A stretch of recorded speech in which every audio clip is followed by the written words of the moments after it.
Hey, how's everybody doing today? It's the Chase Carter Concept Podcast for August 11th, 2020. I had a pretty nice weekend. My girlfriend's gone for the week. Thank the Lord. Thank Lord Jesus. No, she is visiting family in Idaho, wherever that is. I don't know where that is on the map. I think it's one of the middle ones. She's gone. It's nice to be alone, but it's also lonely. I want it both ways. Of course you do. Now, this is what I'm trying. I'm trying to be a little bit more productive. Just life in general. Trying to change something. Just no drastic changes. Just, I don't know, micro adjust. I don't know if that's a term or not, but just ever so gently make a small little change that over the course of time will result in a positive result. So what I'm thinking is I used to work out. We have little weights here. We got 2 50-pound dumbbells, one 30-pounder, some kettlebells. They're like 23 pounds. She bought them in kilograms. What am I, European? This is America, lady. Unless you got them for a discount, then I'm completely okay with it. Got 3 of those. Got 3. There's like a 20-pounder, 23-pounder, a like 18-pounder, and 9. And then 2 15-pound dumbbells, 2 10s, 2 15s, and then 2 20s. Yeah. And then some elastic bands. So we got a pretty good little workout set up. I can get a good workout in weight-wise. And then a lot of guys, that's not enough weights. Just lift slower. And accentuate, one of those words, either one, the workout. So when I'm doing the 50-pound dumbbells, yeah, I used to lift 80, 70, 90-pound dumbbells 10 times. But that's not the point. The point is lift the 50 slower and lift it like 15 times or 20 times. And your chest will still burn regardless. For squats, what I do with squats, I put both 50s on my shoulder and do squats. Granted, it's not what I'm used to, but hey, it's something. All right, got a jump rope. Trying to do some work over here, but I digress. So what I'm thinking is, used to work out in later afternoon, but throughout the day I'm drowsy. I'm not as, present as I would like to be. Notice getting a little sluggish in the day, wanting to take naps. I don't want to take naps unless I really, really need it. But a consistent, I'm doing whatever and I'm like nodding off. I don't want to do that. So I'm thinking run. And then, so I work out for 4 days with weights and then run. Because I was running every day, just running for like a month straight, almost every day. And then I got up to like over 10 miles for a week and a half. I was running 10 miles, not resting, not taking days off. And my knees already hurt as it is, but I was just trying to plow through the pain. And it got to the point where I would put bed sheets. It was hot, so we just had bed sheets in the bed. I'd come over to my girlfriend's house, and the bed sheets would hurt my feet and my knees. It got to the point. I mean, I have never felt so helpless in my life to wear bed sheets, possibly the lightest material that you can put on your body, hurt. I would have to sleep on my side, because if you sleep on your back, your toes are straight up, and the bed sheets are just lightly pressing on my stupid toes. But you've done, when you're running for that long, which isn't even that long. I follow some people who run marathons, and I just wonder how their body stays together. And I know I'm not them, and I don't see them on a daily basis going, I don't want to run, or granted, they are probably stretching more than I am as I stretch out my hamstrings right now. They probably have the massage guns, and they're just, ice and heat, and they're doing a whole bunch of recovery things. It's like, don't compare yourself to professional athletes, but you have to compare yourself to somebody, right? If you're not comparing yourself to the best people, what are you really doing? So I don't know. It's just my a few times when I ran, you get into this state where you're not really paying attention. It's just you're concentrating on your next step because everything hurts when you're 7, 8, 9 miles in. And I'm running these trails, or I wouldn't say running, I'd say jogging these trails. And I would hit these rocks with my toe, and I would always hit my left toe. Always. For some reason, hit my left toe. Multiple times I would fall on the ground. And I think it's because of the running and the amount of times I hit my toe, my left toenail just fell off. Now, I don't know if it's that or the boots I've been wearing for the past few years. I don't know what it is, because my right toe and other toenails haven't fallen off. But the other one is slowly but surely growing back in. It's just interesting how you change, you do something that change, and your whole body changes, and your body kind of adapts to it. It's interesting. I remember in boot camp, we would sit on the floor all the time, and I would get up using my knuckles instead of pressing with the palm of my hand to press up. I would press with my knuckles.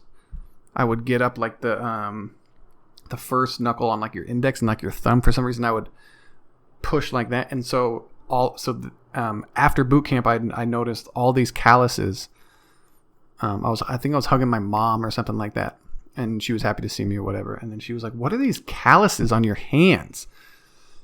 And they were just on the inner part of my right index finger and my thumb. And I'm like, "Oh." I was like, "Oh, that's because we've been sitting on the ground folding clothes for the past 2 months." Yeah. If anyone's scared of Navy boot camp, don't be. All it is a lesson about how to keep an area clean and how to fold clothes. That's all it is. I can't speak for the Marines and all of that, but for just basic, you're going into the Navy, boot camp is the easiest thing. If you can stay inside, now I'm thinking, if you can stay inside for 2 months, you'll be fine. But that's what we've been doing for the past 4 or 5 months. So, but every day goes by it seems extremely slow. Extremely slow. I remember I got a funny story. I got in trouble for making a calendar because for some reason they don't let you have anything. I understand that part of it. But I'm like, what is today? And I completely forgot what day it was. What the week, the actual Monday, Tuesday. I forgot all that. I forgot the number of the day, and then I'm like, how many days do we have left? I don't understand. So we have a little what was that book called? It doesn't matter. We have a book we always carry around, and there's rules and information you learn, and then they quiz you and test you on it. I forget. The Blue Jackets manual. So you have this book, and there's of course the first few pages of the front and back. It's all blank. It's blank. So I made a calendar on that. But apparently you're not allowed to write pictures. The rule is you're not allowed to illustrate or draw pictures. And so I was in line and I was reading the book and I was flipping through, and that calendar showed up.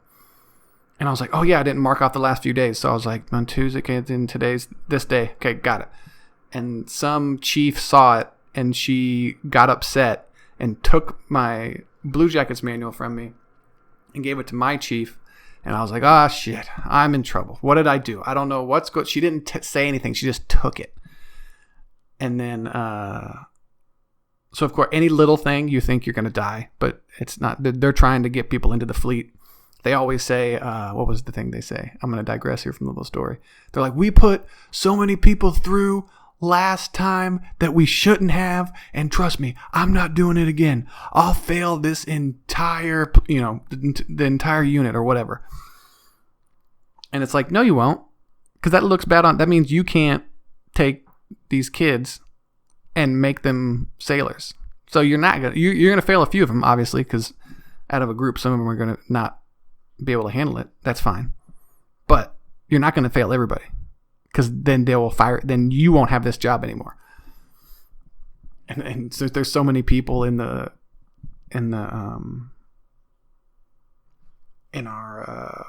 group that was just, I don't know, man, are they going to fail us or the entire, I don't know what we're going to do. And I'm like, they're not going to fail us. It's a scare tactic to get us motivated, and it pulls us together. They're pulling our emotional strings to get us to all come together for like one common purpose. And that's what it's going to train us, to be good sailors later. I was like, how can you guys not see that? And some of these guys were, and it was one of the guys that came up to me. He was in his 30s as well. He was 28, 29. His name was Buchanan, and he talked like this. And this guy needed to have a job in radio or podcasting. I don't know why he's not. He didn't do that before. He has the voice, and he talked. Really intelligent guy. Knew all of these cool stories. He had such a cool voice. We designated him as like the storyteller. So at night, that guy, that was so funny. But that's another story that I'm laughing at. I might tell later. But anyway, I forget where I was. I digressed so many times. I feel like Inception. I digressed into a digression into another digression. Dang it, I can't remember where I was. Boot camp. Oh, the calendar story. Got it. Went back. Had to Leonardo DiCaprio. I had to bump myself back a few times. So the calendar. So the female chief took my Blue Jackets manual, and then later my chief, who I never really got in trouble. There was one time I got in trouble. I was accused of being I was jokingly accused of being racist because I didn't put petty officer in front of the black petty officer's name, but I did the white petty officer. And I said petty officer blah blah blah. Let's say Dates, petty officer Dates, and Williamson went down the hall, and I thought the petty officer in front of Dates, let's say his name was justified, like for both of them. Like Mr. Carter and Williamson went down the Mr. is for both, but apparently that doesn't happen. That doesn't work, or whatever. So they just like to have fun with us and give a shit. And so I was doing like push-ups and burpees and a whole bunch of things for a while. And then and the chief is black, so he's like, Carter, huh? You don't think Petty Officer Williamson is a petty officer, huh? He's like, oh, and then of course, like the race got brought up to him, and he came back, and he's like, oh, Petty Officer Dates, don't worry, you're still a petty officer. Petty Officer Williamson, you're not a petty officer anymore, according to Carter. And he's like, he's not Petty Officer Williams anymore. He's just N-word Williamson to you, huh? He's not a petty officer. And I'm like, I didn't say any of that. How did it escalate all the way to the N-word here? We have to jump. We jumped all the way to level 10. I didn't say that, but in my head, I'm thinking like, this is a funny, like, comedy bit. If I was a good comedy writer, which I am not, but in my head, I was like, there's something funny here. And the fact that he's like a little short, he's like 5'6", 5'7", and he looks like a short, chubby 50 Cent. And I was doing arm circles. You do arm circles, and he's just I just put my arm circles forward, and then he just like stood right in between my two arms, about like, it felt like 2 inches from my face, but he was probably like 10 inches, a foot.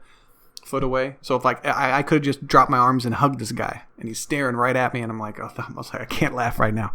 I just found every bit of that experience like fun and kind of interesting. Besides the boring parts, folding clothes. I'm like, what am I doing? What am I doing with my life?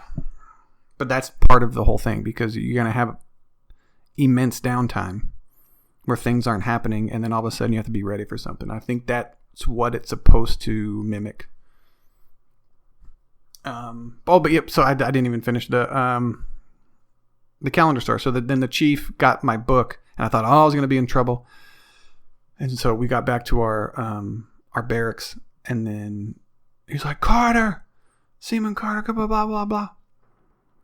Get in the fishbowl, and the fishbowl's like his office. So I come up. He's like, what the hell? This chief gave me. What's wrong with your book? Why are you drawing pictures in the book? And I said, Chief, it's not a picture, it's a calendar.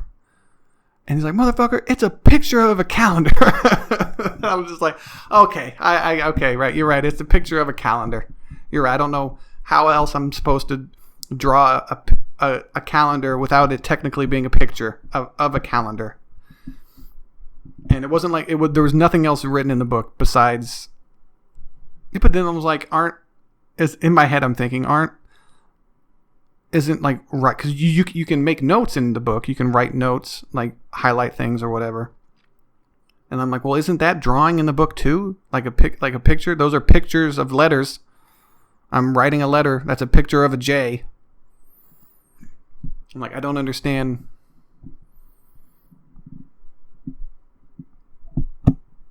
It was just a fun experience overall. Boot camp. But he's kind of tossed me the book and he's like, no more fucking pictures of calendars. I'm like, well, I already drew the calendar, so I'm not,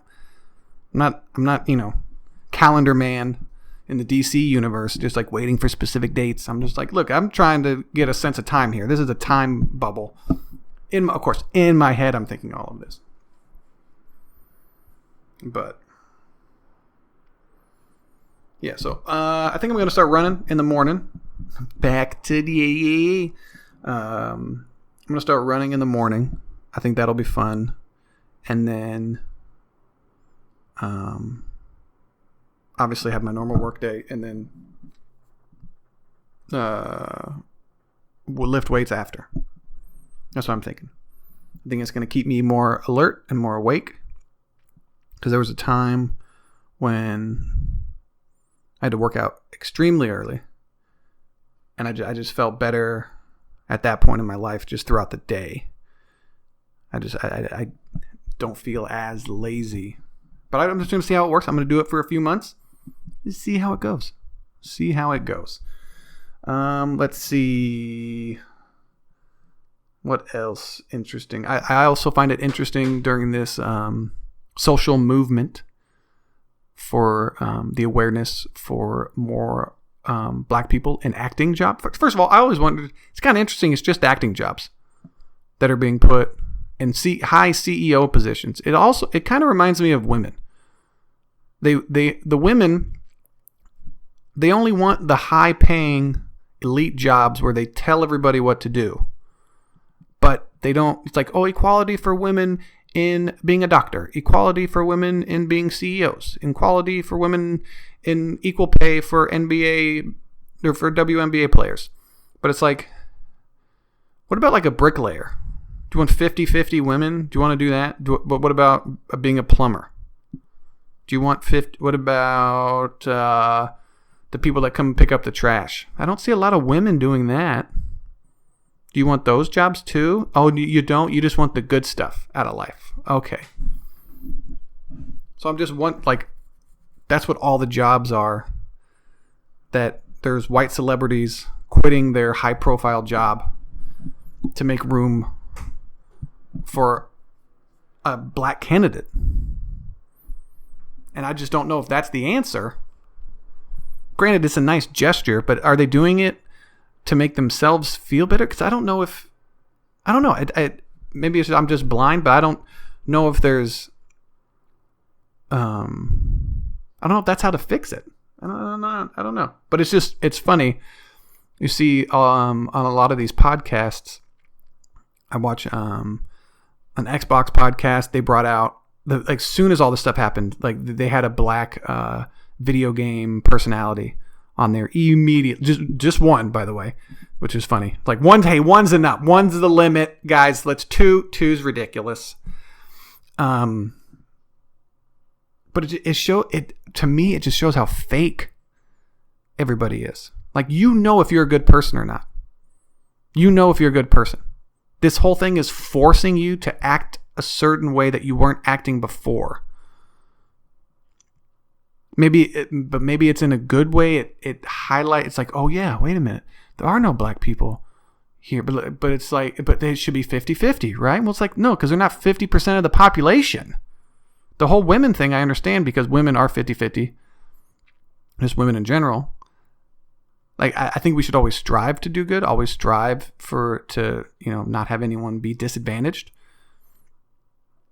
But I don't think people want to be handed things, regardless of the color you are.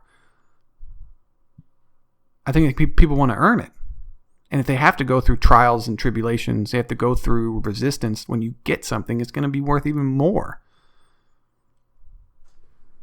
And I don't know, but it's just funny. And then the thing was, what was the thing I saw? I follow some woke actresses that are so hot on Instagram. Minka Kelly had a black artist take over her Instagram for a day. And then I don't even remember who this person was. I didn't even know her. But she posted all these things for her belief systems and everything, and I'm just like, well, what did that do? What did that do? Nothing? Oh, okay. It just made you feel better about yourself? I don't know if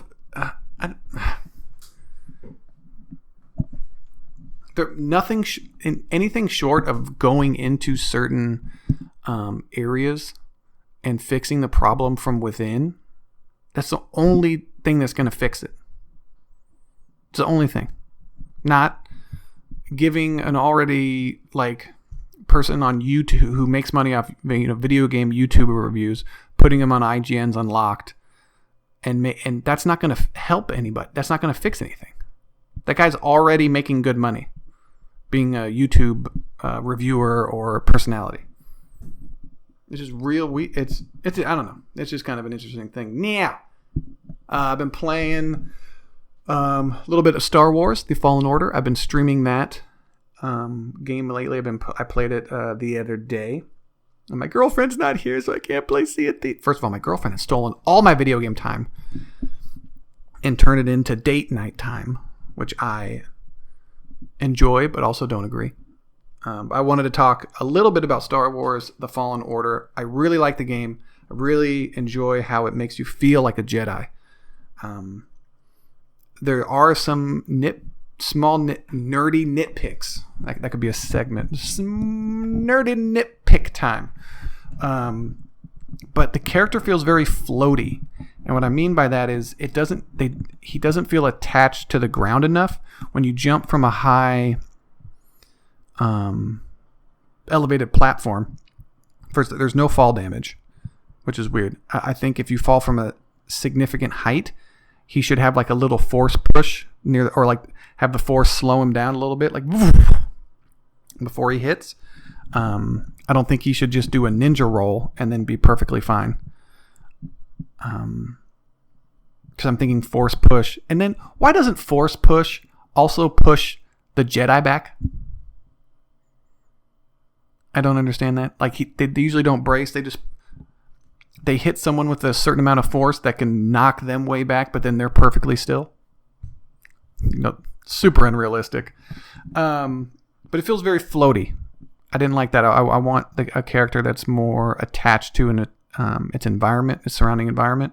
You feel the impact of things. That would be just my small little nitpick. Another little what was it? What did I say? Something nitpick. I have to go back and listen. Nerdy nitpick. That's what it was. Man, my mind. All right, this is because of the 4 miles I ran today. The nerdy nitpicks. The dodge mechanic in the game. Now, the dodge mechanic is always in video games, in case you don't know. It's either you double tap A or you double tap B, and you dodge. You basically do like a roll away from your like a somersault. Like you dive and you do a somersault. But then B is just a quick little sidestep. You press B, and it's a one step to the right, whichever way you press. Right, left, back. But that is so small that it usually is useless. So everyone just double taps B to get the hell away from incoming enemies and incoming fire, what have you. And there's no middle ground. It's either a huge jump away, a huge dodge, huge dodge, or a really small one that doesn't matter. And I would like the small dodge to be a little bit more, but not like maybe in the medium range between the two. Because it's not enough. Like some attacks, it works, but because you want to dodge, but also be close to the enemy to counterattack him. So I think that would be, there should be a timed, because you can parry. So if an attack is coming in, you can block at a certain time, and if you block at a certain time, you parry it, which leaves the enemy open for attack. I think it'd be cool to also have that system for dodging. So if you dodge at a certain time, then that character like really misses. And he slows down for an extra second or two, then you can have more chances to hit him. I think that'd be pretty cool. And also I like nerdy likes. The way they introduce new abilities, because in video games what happens is usually, stereotypically, you're this super powerful being or creature. The first level you go in and you wreck everything. You're this all powerful being, and then something happens, you lose a fight, and they take away your powers. And then slowly but surely you have to get your powers back. You have to get your equipment back. And you slowly learn these new powers. Well, in this one, it makes sense because he is a Jedi in hiding. So he hasn't used his abilities in a long time. And I guess as a Jedi, if you don't use the Force, then you lose the Force. So throughout the game, you're learning these new abilities, but it's just, you're remembering them. Because you're using the Force more and more throughout the game. Because in this world, if you use the Force, then other Jedis can sense it, that you're using it, and they can locate you through that. So he's like this construction worker guy, and him and his friend are falling to their deaths. There's an accident, and they're falling, and he uses the Force to save his friend. But the bad Jedis, the Order, sense that, and they come to the planet looking for him, and that's how the whole thing starts. And then he starts to use the Force, and he gets involved in Jedi activity, and so he ramps up his use, and then he starts to remember how to do Force pushes, how to do Force pulls, how to do all that stuff.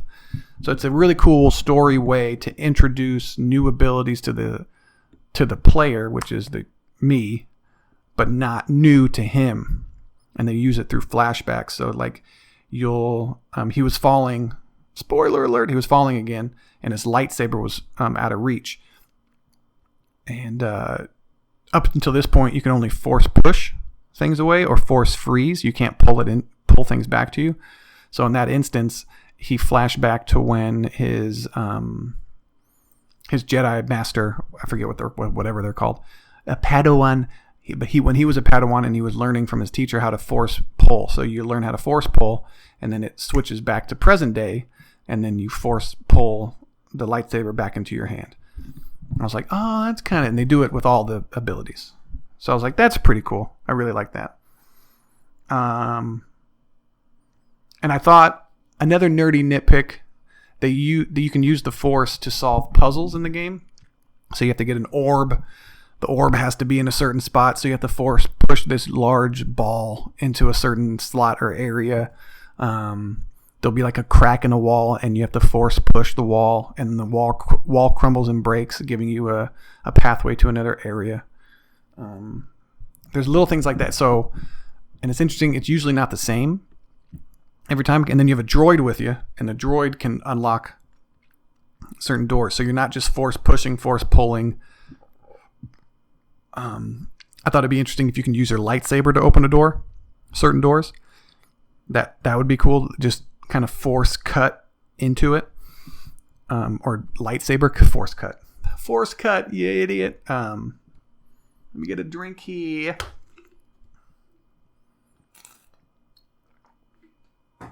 Oh, that's good. Oh, does that noise bother you? Okay, I'm sorry. I apologize. I was going to say I don't care, but I do care about you. But I think since they have those puzzles, I think the puzzles so far have been kind of limited. I think they should be more integrated, more detailed.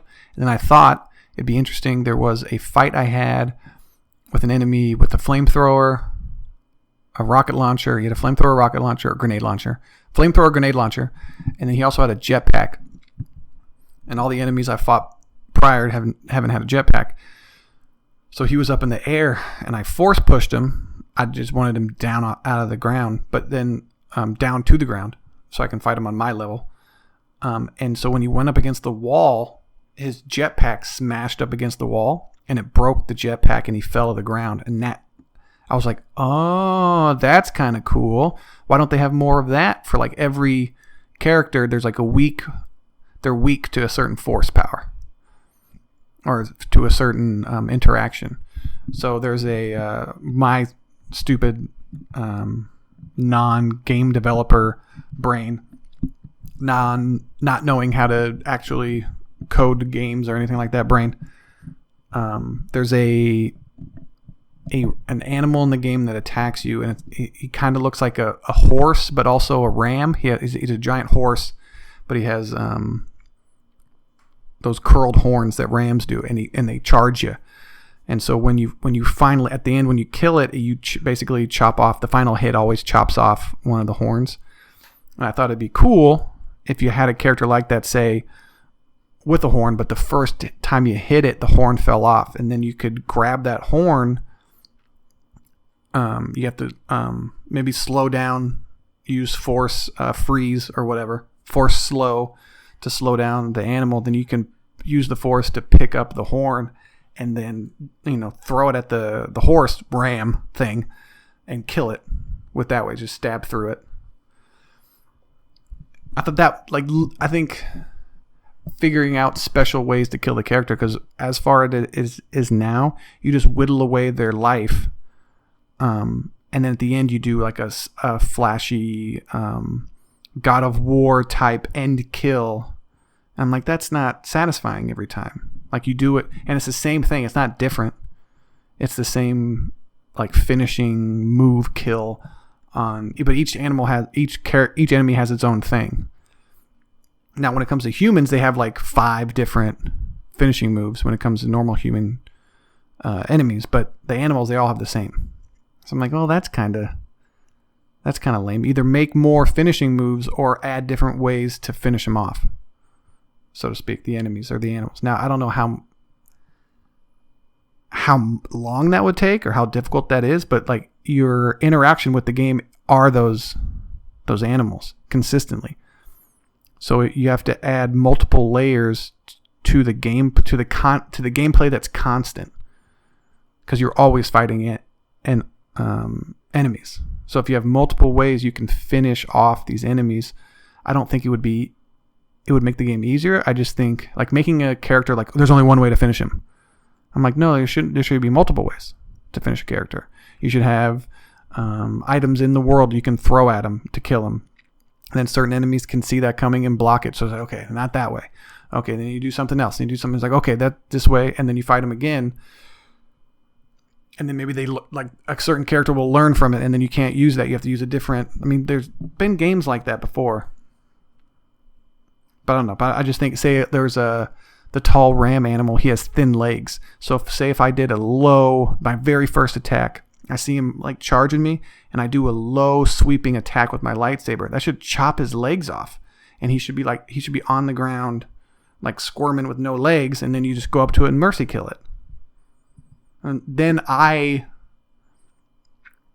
thought of a way to kill this animal by looking at him and be like, okay, his legs, let's take off his legs. But instead of that, you just XX dodge, XX dodge, XX dodge, and then he's dead. And no. So the horn's falling off. Already talked about the jetpack. Squirming alive. Yeah, mercy kill it. That's pretty much my review right now. My review in progress. That I've been playing this game for a few months. I'm slowly going through it. I'm walking through the levels, just taking in the ambience. My friend Raymond gave me the code for it, which I appreciate. Hopefully I'm close to the end. I think I'm getting pretty close to the end here. Let's see. What else do I want to talk? I had an interesting conversation with a honors teacher who will remain nameless. Went out, hung out with a few of my friends. One of them's an honor teacher, and she brought up Marxism and how she is teaching or bringing it up to their students about. She believes in that. She believes the perfect world. She understands that it's not the way humans are. It wouldn't work. But as an idea, it's a good idea that people share everything and that there's no personal property.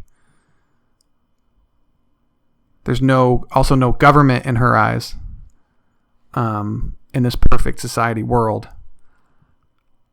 And it was real weird because you see it pop up. You see a lot of young people, a lot of high school kids, a lot of college kids.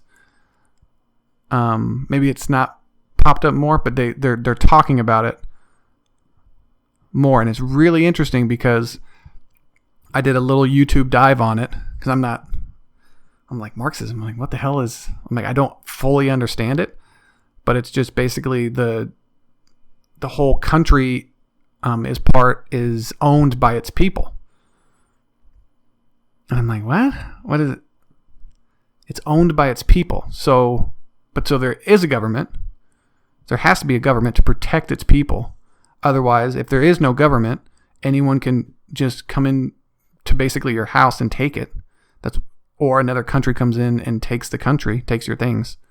That's why government exists, because for big solutions, for wars and things like that, we need a government. We need an army. So it's just interesting her viewpoints. She said people are inherently selfless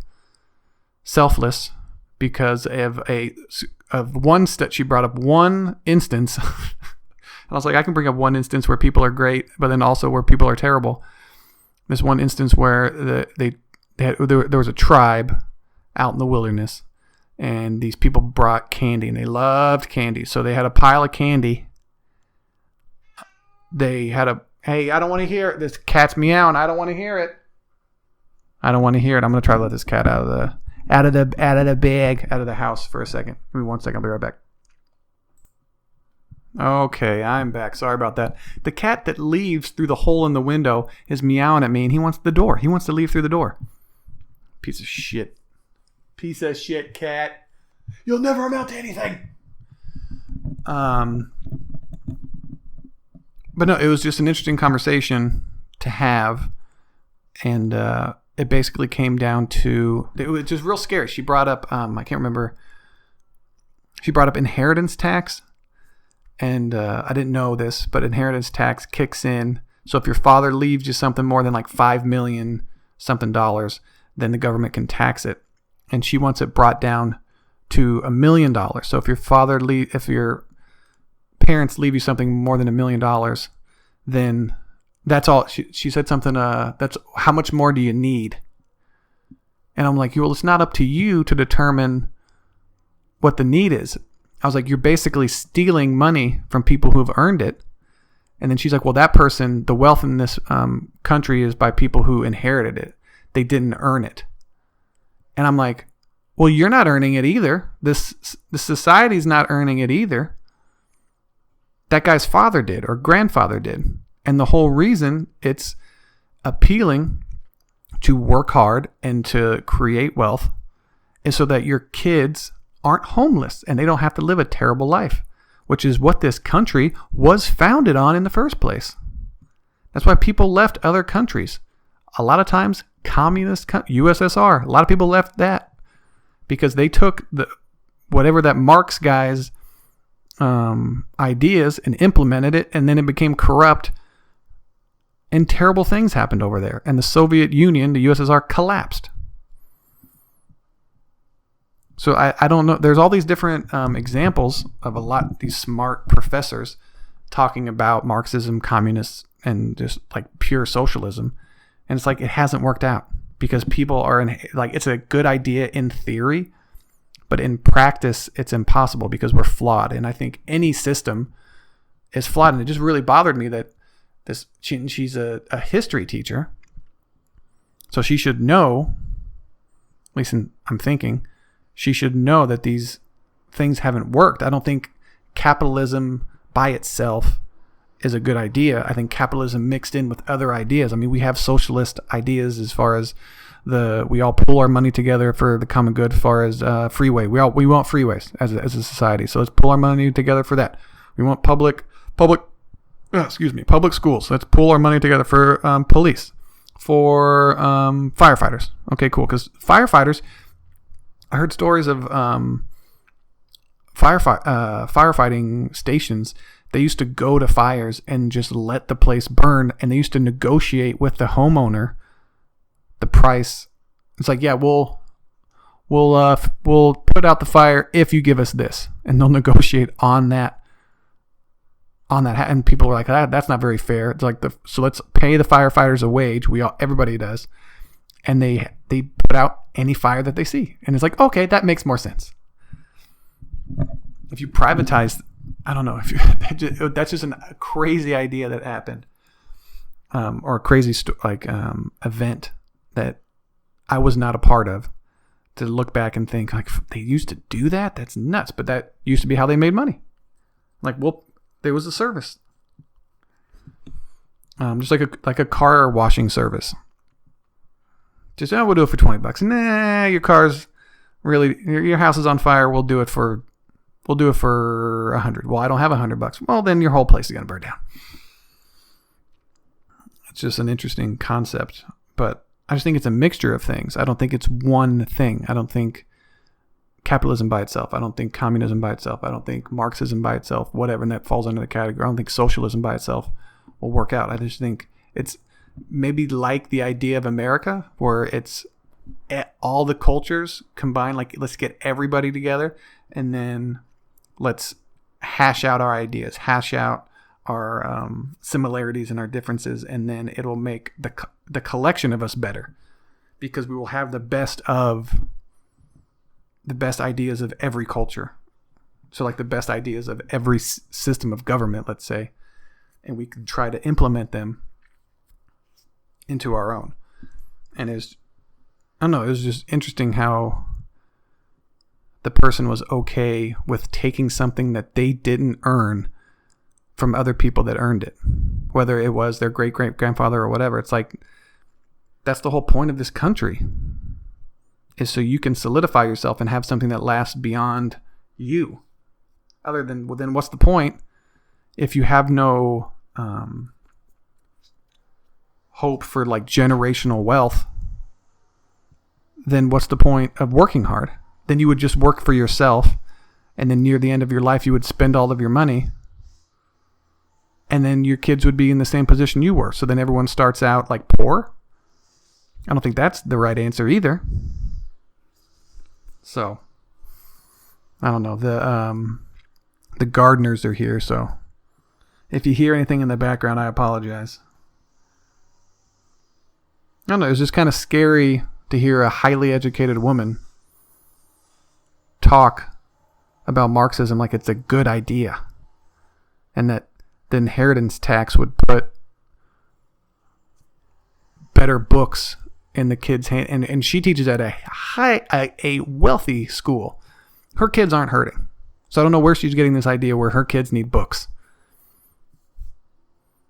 So it's just a real I just didn't understand the kind of arrogance or the nonchalant kind of nature of the rich people. They have all the money. They didn't earn it. So you should give it to society. And you're part of society. Like, she's part of society. I'm part of society. So you're stealing money from rich people, and keeping it for yourself, basically. You're using it for your own benefit, which is wrong. I think, anyway. I think they should pay their fair share. But, like, I want Jeff Bezos to be an American. I want Elon Musk to come here from Africa and invent things. And I brought that up to her. I said, these rich people are going to leave. These people who are influencers, who create things for the betterment of society. Like, people are already making movies in they're not making movies in Hollywood as much because it's too expensive. They've priced out a lot, and so these people go elsewhere, and then we lose tax money for that. We lose all that money because it's cheaper to do other things in other places. And her response was, where are they going to go? Like, do you know how arrogant that statement is? Where are they going to go? Well, if you make it terrible here for rich people, the rich people are going to find another place. Maybe not your generation, which is another selfish idea, but in more generations to come. It's like all the factory work. Where are they going to make cars? Where are they going to make the shoes? In other countries. Because you're making it difficult. You're not making it as profitable here in this country. So, and I'm not for all these, for these businesses to take advantage of, poor people, which is what they have done historically. But as long as someone's doing stuff, like the people that put up the money for the business, that risk their hundreds of millions of dollars, they should get the mass majority of the profits. It shouldn't be shared among workers who just come in there and they learn a task and then that's it. I don't think, anyway. It was like, we need Elon Musk here in America. We need him digging tunnels under the ground to alleviate traffic. We need these radical ideas. We need him going to Mars, pushing technology forward, pushing batteries and solar energy and electric cars. Can you imagine if all the cars were electric here in America? I'm going to pause it for a second. All right, I'm back. Close the window. Hopefully it's a little bit quieter. But I don't want to fully stop it and then lose my excellent train of thought. But how easy she was to steal money from other people for the good of society. And I don't think that's the right frame of mind to have. Because I think the most terrible things that have been done on this planet have been done with good intentions. And you can treat somebody a certain way because of the greater good type of deal. The greater good reason. We're taking your property. And I know they did that in Soviet Union. They took people's property in the greater good and made it part of the government, which is for all the people. Like, once I don't know. I think your idea or ideology, when you take something from somebody, an unfair amount, and I would say an unfair amount would be half. Anything over half, if you're working, for every dollar you make, you have to give up 50 cents. I think that's a little too much, because then you're basically working for somebody else. And I think as long as the government keeps it, I want like a 30. I'm not smart enough to know how that would affect everybody, but if you're making $1 million, like, you earn $1 million. You know how hard it is to make $1 million? You earn $1 million. And then someone steals $600,000 of it, 700, like some 60-70% taxes. Do you know how quickly all of the rich people would leave this effing country? So fast. People are leaving California, millionaires, because they're tired of LA with all the homelessness. They're tired of it. Their money going to these services that don't benefit them. And they're going to go to states or countries that are better for them.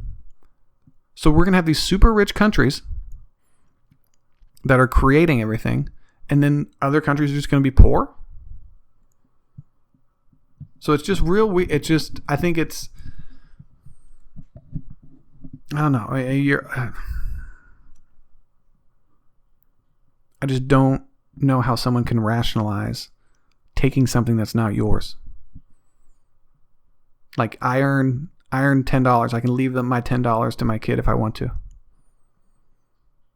If I make $10 million, I can give it to my kid. And because that money's already been taxed. I don't know how you can tax the same money multiple times. Like I made $1 million. I paid taxes on $1 million. I keep my portion of it. I want to give it to my kid, and then you're going to tax me even more? I think the whole inheritance tax is ridiculous as it is. I don't think you should be able to tax the same amount of money. Now, granted, that person, like she said, didn't earn it, but that's not that person's fault.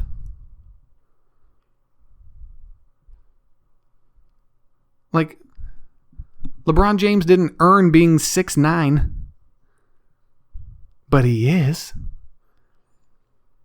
It's like he didn't earn it. So should all the tall people, like what's the average height in America? And then that's our NBA because you shouldn't have a height advantage over somebody. Anyone who's fast and can jump high, what's the average vertical leap? Well, that's what you're going to have. You can only jump that high. You can only jump. It's the same shit. What are we doing here? This equality, what was it? Like the equality of outcome isn't like just because, what was it? I'm not smart enough to remember. God, I'm so stupid.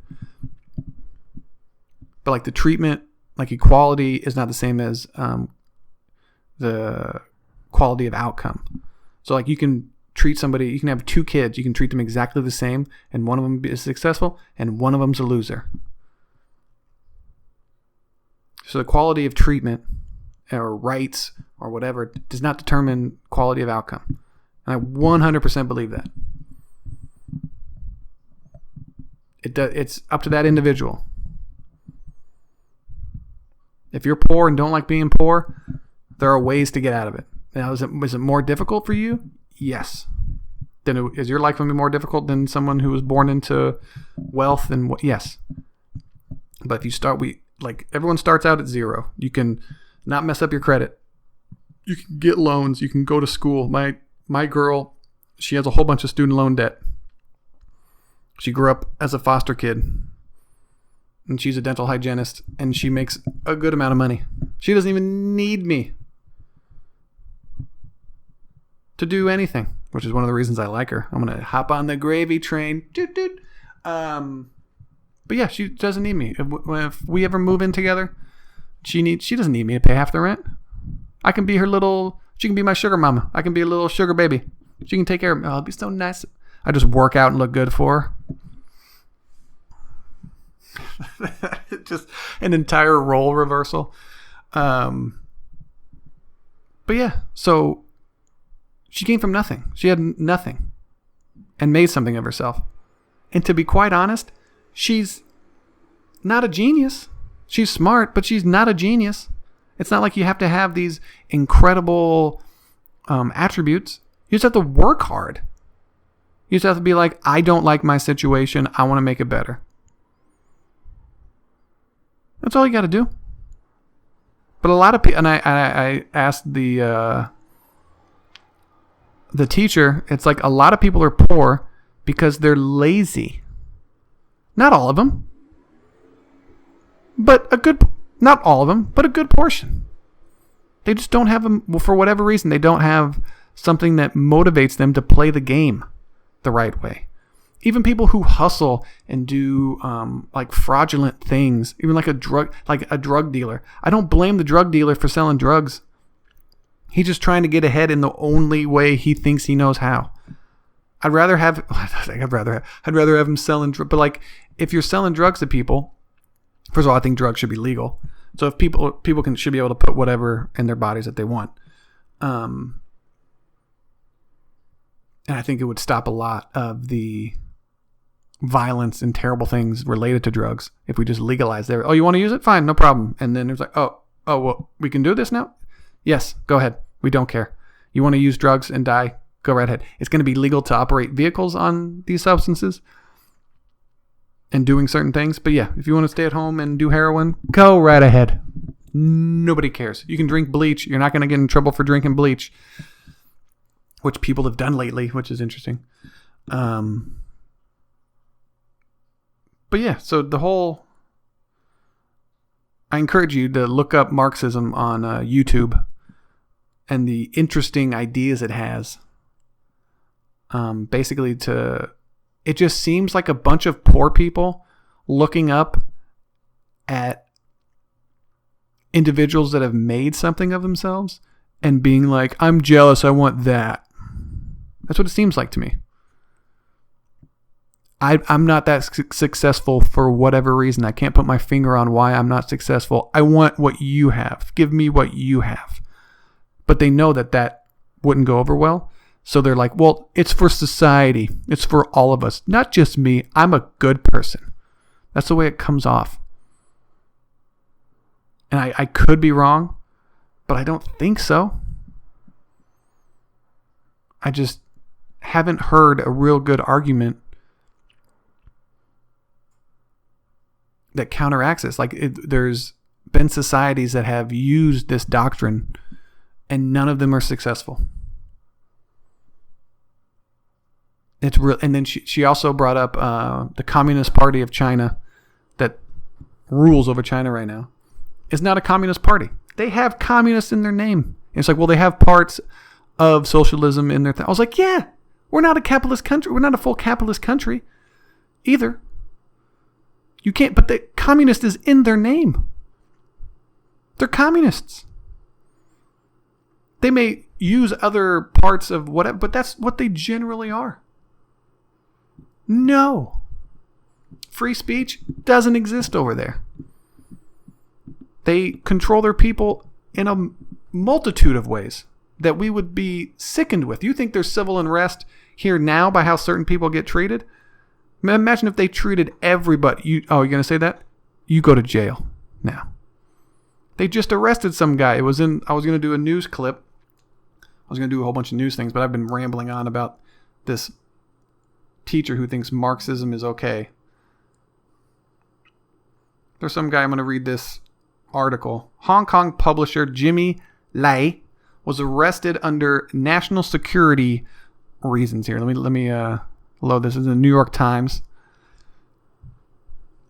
Which is real weird how people are looking at China and just be like, oh, they're fine. They're stealing pretty much everything. In a high-profile attack on free speech and dissent in Hong Kong, the police on Monday arrested Jimmy Lai, so I don't know how to say that, a prominent pro-democracy media tycoon. Pro-democracy. Got arrested. Interesting. And raided the offices of his newspaper, demonstrating China's resolve to silence the opposition and bring the city to heel. The arrest was part of a striking crackdown against critics and democracy advocates by Beijing and the allied government in Hong Kong in 6 weeks since China adopted a sweeping new national security law. Come on, see full article. Jeez. Some of these news websites, I understand why you're going out of business because all this shit pops up and you have to like opt into it or this is ridiculous. This is world news. Just when I click on an article, open the entire article, not just the first paragraph. It validated fears that the authorities would make aggressive use of the law to smother the territory's freewheeling press and political culture. There's one quote in here that's just weird. But this is in quote, it just gives the lie to any assurances that the national security law would just target a few people involved in rioting. That's the reason the law was created. They wanted to stop rioting. it's put a chilling effect over everything here, end quote. Mr. Lai, and his media company, long a thorn in the side of the Chinese Communist Party, but they're not communists according to a history teacher, supported the anti-government pro-democracy protest that gripped the city last year. On Monday, police officers led him out of his mansion in handcuffs. Hours later, more than 200 officers filed into the newsroom of the newspaper Apple Daily, which is an interesting name, and rifled through the desks. Some Apple reporters live streamed the raid, documenting the story. Oh, look, another pop-up. Oh, great. Oh, yeah, cool. When one asked Mr. Lai about the arrest and the raid, he replied gruffly, "How should I think about it, dude?" ? How should I think about it, dude? How should I think about it, dude? That's the weird quote in this from the guy who runs this place. Like, not the best quote. If you want people on your side, what are you in the Bill and Ted sequel? The police arrested Mr. Lai's 2 sons, who are not involved in his media business, and 4 executives from his company, Next Digital.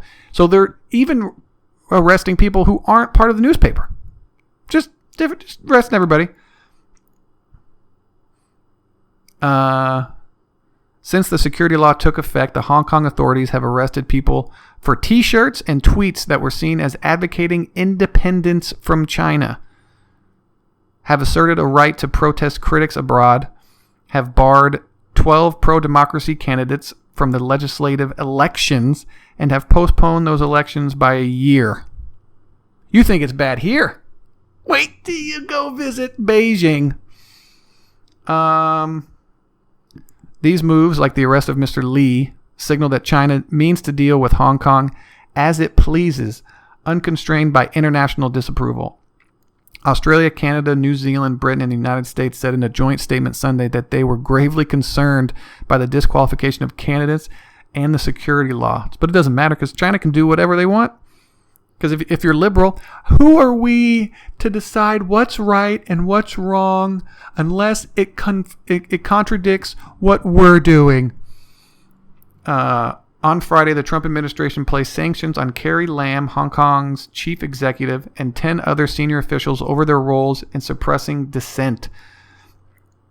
China retaliated on Monday by sanctioning 11 American nonprofit leaders and lawmakers, including Senators Marco Rubio and Ted Cruz. Sanctions. They're putting sanctions on people that don't even they live over here. This isn't so if they go over there, they're getting arrested. Mr. Lai, 72, was born in the mainland of some place I can't pronounce and worked his way up through Hong Kong's textile industry to build a clothing company, let's just say. He embraced democracy, of course, because he worked hard and made money. He's like, oh, if I work hard and make money, I get to keep it. Oh, I like that system. If I work hard, do all the lazy people get it, or do I get it? Oh, I get it? Okay, good. Let's keep that. He embraced democracy, blah, blah, blah, blah. Crackdown. He embraced democracy and published democracy and publishing after 1989 crackdown on pro-democracy protests around Tiananmen Square in Beijing. I think it's Tiananmen? Yeah. I don't know. I'm stupid. But had to sell his clothing business when Chinese authorities retaliated against his mainland outlets.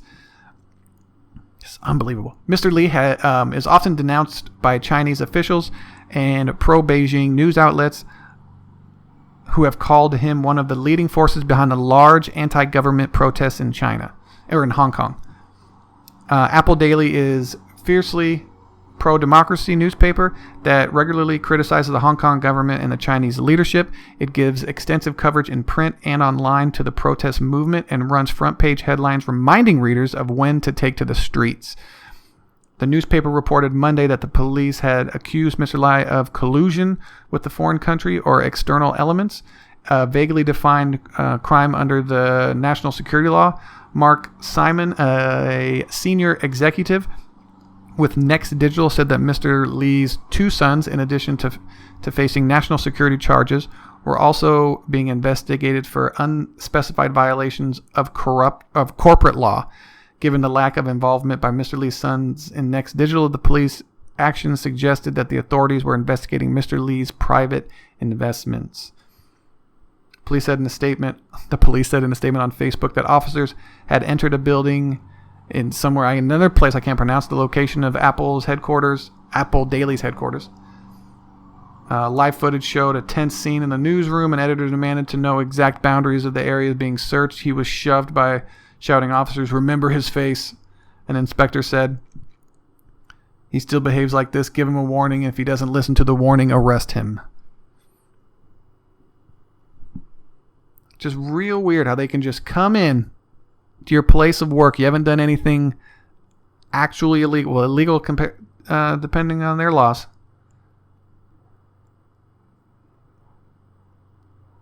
But I believe in what I'm doing, he says. In recent years, media outlets in Hong Kong have complained about the erosion of press freedom in the city. Journalist-covered protests have been pepper sprayed, detained by police. Pro-Beijing lawmakers have called for reporters to be registered in outlets like Apple Daily have faced advertising boycotts from companies that fear retaliation from mainland authorities. It's a very, very interesting thing that's going on. But, Marxism, communism, socialism, all great. It's all great. You're a millionaire, you work hard, they can come in and take your stuff by a law that they passed. Just take it from you. Very, very scary. There's no video gaming with my girlfriend updates. She is in Idaho, wherever that is. I don't even think that's a real state. I've never been there. It's not real. But that's the podcast. It's been over an hour. Sorry if you didn't like the Marxism, socialism, all that stuff talk. I thought it was interesting. I've never actually met anyone that supported that viewpoint or looked at it. It's an interesting, more than anything than like a thought experiment. But she's teaching the kids that. She's like, oh, what if, think about it. What if nobody owned anything? Then someone bigger and stronger than you will come in and take what you have. Because we're human beings. And that's why government exists. To stop those people. Now, the government's going to take a little bit from you. Now, just a little bit. Not everything. Just a little bit. And that's going to help out society. And that's fine. I agree with that. That's completely fine. You have to do your part to help out society. But you're not taking all of my money. I'm not working for society. I'm working for myself.